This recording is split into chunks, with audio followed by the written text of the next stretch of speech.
Welcome to the System Simplified podcast, where we feature top leaders who share stories on how to successfully systemize a business. Now, let's get started with the show.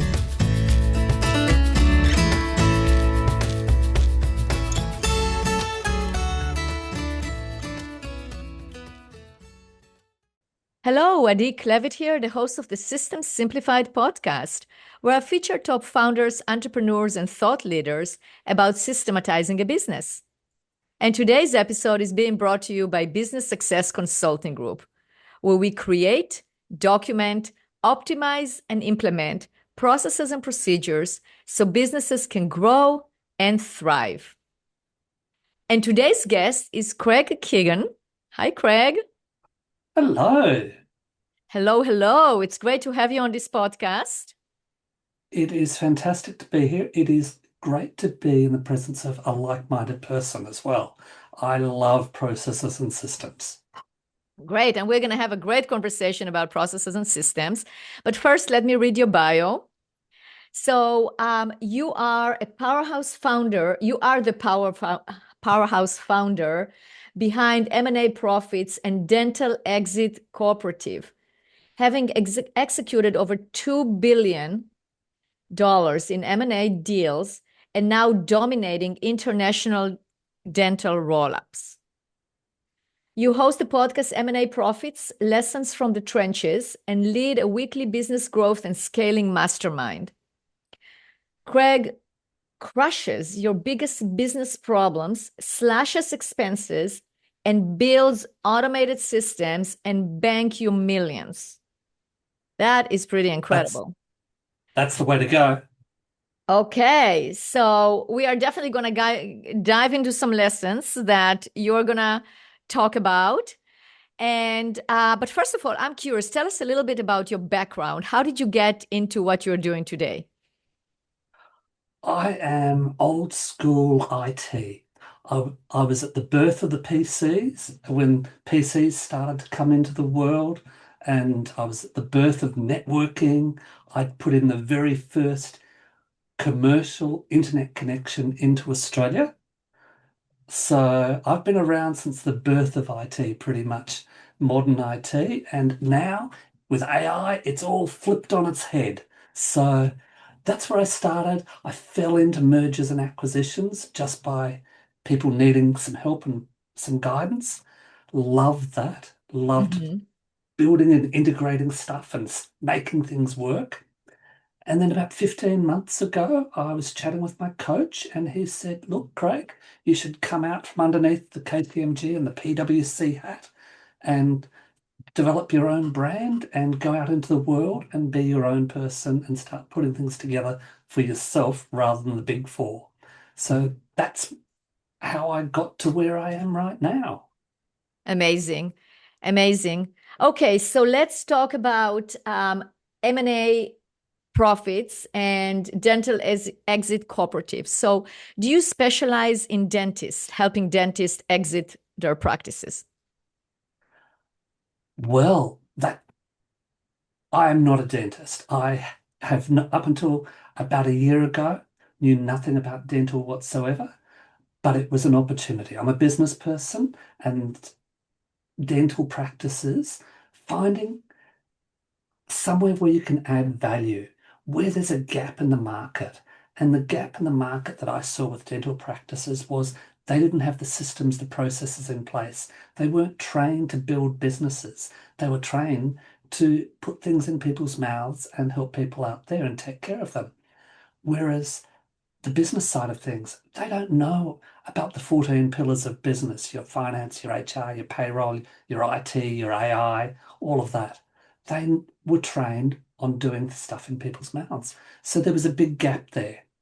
Yeah. So what I saw the opportunity was to carve that out of their business, put it into a shared business group, set up the systems and processes there so that we could grow their business at the back end, or they grow their business at the front end by doing more valuable clinical work. So yes, dental is where I'm at right now, but 2026, well, it seems to be changing things for me. I have had opportunities falling into my lap. with regards to accounting these days and accounting practices. And you'd be amazed at how few systems and processes accountants have in their business. I know, So absolutely. just another gap. Oh, we have clients in those areas, and I absolutely agree with you. The reason why I was Mm. going into a dentist, and an example of dentist, is because it is very common. We work with many dentists as well. And I think that common denominator of the operator of the business, so the owner of the business is also the operator, the person who does the work. So there are a lot of parallels between dentists and also contractors. So you have the contractor, he or she starts a business, they still have that, they know how to do everything, but now they're also business owners. So I think that's where Yes. it is the parallel of like, how do I run a business? How do I really operate and know what I'm doing, but also run a business at the same time? It really is combined together. So that's definitely something to look at. It is. And the reason why you talk about systems and processes, it's because that is where you lead a business to be self-sustaining. And Mm-hmm. if you can put the right systems and processes in place, the staff are happier because they know what's going to happen. They can add more value to the Mm-hmm. client and to the founder of any business that way. They can do more quality work rather than doing the mundane. That's right. Me, I am hopeless, by the way, at following systems and processes. But I see that as I'm great at designing them. I can design you a system and build something for whatever you like, and I'm fantastic at that. But following them, can't do it. So let's And talk that's a about good that. thing. Why are you not good at following those processes? I'm a creative person, and I want to it talk about just that doesn't because, click. but that is such, in my opinion, a myth. Because if you're a creative, I'm a very creative person as well. But if you don't have process, what happens to a creative person when they don't have processes and procedures? When processes and procedures do not They become a exist, hippie. they what? They become. They become a hippie. That's exactly right. Because I think we really need to break that myth of I'm a creative, I don't need processes and procedures. Oh, no, no, no. You definitely need them. But what I was about to say was I'm okay with not being able to follow processes and procedures because I can write them. And as the founder, I shouldn't be following them anyway. I should be either automating them or have the staff doing it for me and trying to take myself out of the business. So, as the founder, I shouldn't be doing these systems and processes, following them day to day. Someone Yeah, else but or you should something have else your should be own. doing that.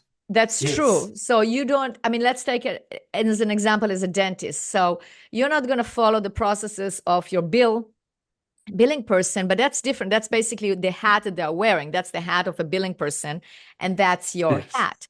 But we have processes and procedures in general in a business that definitely have to be followed. And just Mm. from my experience working with so many dentists and dental practice owners, when you're the dentist, I would used to tell that dentist, and when you're the dentist, the office manager is your boss. You are going to follow your procedures because if Yep. you are there next in your operator in the chair, next to a patient and start talking to them and you violate your own sales process, you're in trouble because you're not going to sell anything. Yes. Because now you are mixing the head of the person who is going to basically present the treatment plan and close and the head of a dentist. It's just together. So I think we really have to be very, very precise about what does it mean not following processes, because it's not like you have the freedom because you are the business owners to now do whatever you want or break the processes or No. introduce new processes, because I think that's the problem. People, oh, I'm the visionary, so I know we have a process on how to do this, but I'm going to do something else. Well, no, this doesn't work that way. No, you are spot on. Absolutely. The idea is that you create the right process and you let either someone else or automate that process so that a human doesn't have to do it, so that the process happens over and over again without the founder having to be in control of that process and doing that process themselves. The founder has to be able to step out of the business to add value to that business, which sounds crazy, doesn't it? You think the founder in the business would be adding value, but no, the No, founder because then the out of the business business. operates on the founder. Unless you buy the founder, you're not going to be able to do that. So That's right. I agree with you 100%. So what are some of the actions that you take in order to actually extract the owner out of the business? Process mapping. You've got to actually just follow people around and understand exactly what they're doing. Now, I've got a little form that I use, nice and simple, and it has 3 questions, and everybody in the organization has to fill this out. What do you do every single day? Name 3 things that you do every single day. How long does it take you to do that? Now, let's do it for a week. Let's do it for a month. What do you do on a weekly basis? How long does it take you? What do you do on a monthly basis? How long does it take you? And every single person has to do that. Then what you can do is take all those forms, put the salary of that person in another column, and then multiply that time out to figure out how much that is costing the business every single day, every single week, every single month. Then you can look at the ones that are costing you the most items per month, and then you can target that item Yeah. and eliminate that item by automating, by putting a systems or process in place so that that item is now minimized or eliminated. Yeah, That is where you start to add real value to a business. I agree. I agree. That's very true. That's very true. Because then you can delegate and you can actually you have each person doing what they're supposed to be doing. Yes.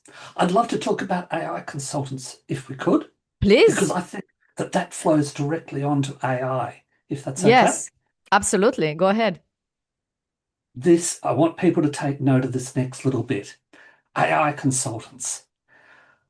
When you're interviewing an AI consultant, when they come knocking on your door or buzzing you on the phone, and they will, absolutely.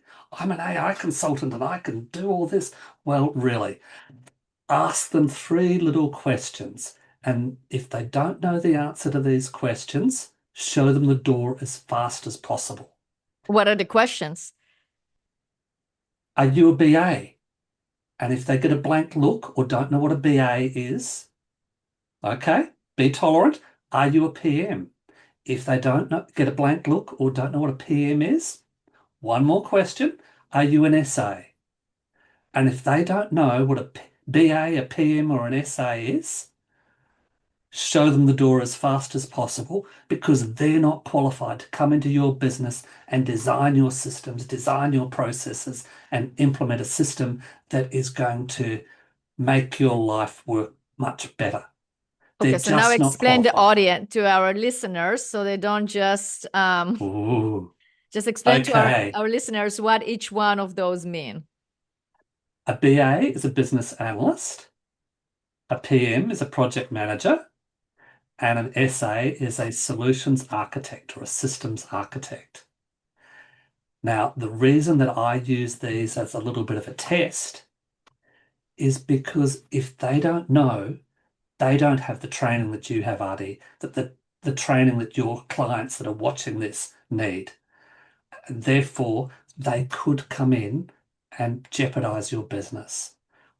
I think that is just the simplest way to check that you're getting the right person and not some salesperson that's going to come in, write down what you say, go home, look it up on the free version of ChatGPT, come back and try and charge you $3,000 the next day. And that is what is happening here in Australia. I see. Okay. So you're definitely a little bit bitter about it, but I understand because you want to make sure that you're protecting the businesses. But I mean, I Yes, think the main thing to understand is that when you want to implement AI, you have to have the processes and procedures in place so it will be fully implemented. you do. And if those systems and processes are really important because AI will speed things up. If they're not right, it's going to speed up the problems as well. That's right. And we had an example where our banks laid off 800 people and implemented an AI system. They laid them off on the Friday. They implemented the AI system on the Monday. By Tuesday afternoon, it all went belly up. It didn't work. Something went wrong. I don't know what went wrong. And they had to re-employ those people they laid off on the Friday back on the Wednesday. So you need to be careful with your processes and systems when you're doing AI. Make sure that they really do work, because otherwise you're just going to speed things up and it could get out of hand really quickly on you. That's exactly right. And we have to make sure that the processes are in place, they're optimized, that they work for you, and then they can be automated. So I'm with you on that. That's 100%. Right. Absolutely. So Craig, if our listeners would like to learn more about you, contact you, learn more about your business, your podcast, your mastermind, how can they do that? The best way is LinkedIn. I'm always on LinkedIn, so look up Craig Keegan on LinkedIn, and that is really the best way. Shoot me a message, we'll have a chat, we'll work something out. So I can't ever recall ever having been called bitter before. So don't take that as my normal personality. No. Absolutely. All right, Craig. Well, it was great having you on this podcast. And I appreciate the knowledge that you shared with us. And yes, we are definitely like-minded in terms of the processes, procedures, the importance of it, and how important it is to actually increase the value of the business by extracting the owner out of that. It is. You have a great one. Thank you, Adi, for having me. You are very welcome.